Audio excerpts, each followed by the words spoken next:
Ladies and gentlemen, welcome. Today I found this retro PC, semi-retro PC. It's kind of dusty and have seen better days, but I'm going to use it because I can install Linux Mint on there.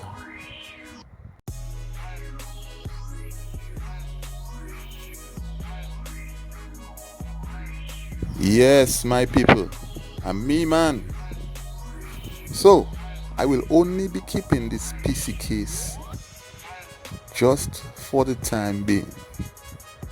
Just for the time I will be installing Linux Mint on the hard drive. Alright, I'm going to change this case to a big form factor for PCIe's graphics cards because I am not someone who has a lot of small form factor cards, but I can find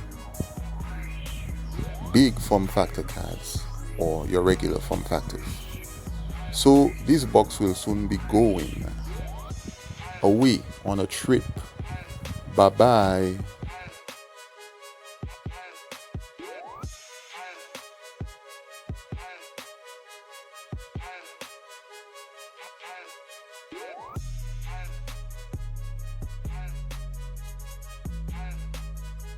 So these types of PCs are very popular right now.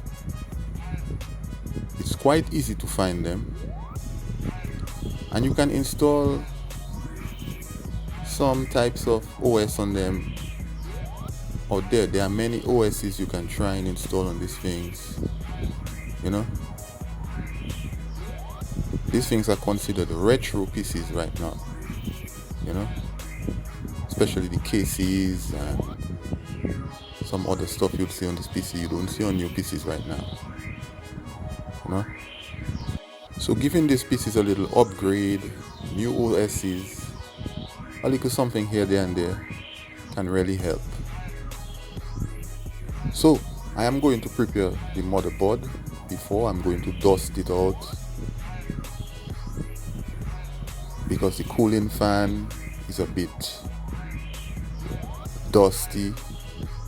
I'm just going to clean up the motherboard before I install anything on there. I don't want to put this motherboard in a new box.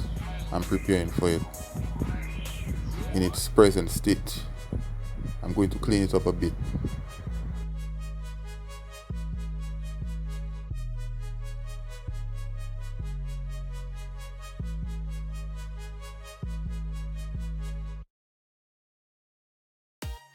Alright, these days, these PCs are not difficult to find. Okay? People are tossing them out. You can find them in free stores for almost nothing. Depending on where you go, you might get for free. Hey, check this out.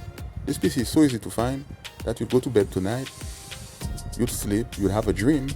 This PC would come in your mind, and literally, when you wake up in the morning, you'd find 2 or 3 of these PCs at the foot of your bed. At the foot of your bed, literally, man. That's how easy they are.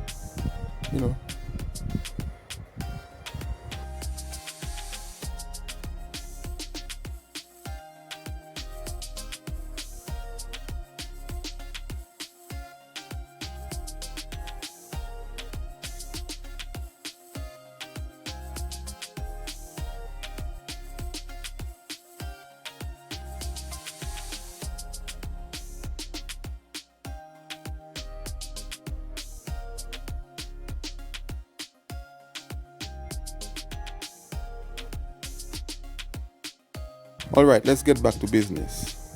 I ran Windows Mint Live just to see how it is, get a feel for it. And it was alright. And after I went and installed it permanently on the drive.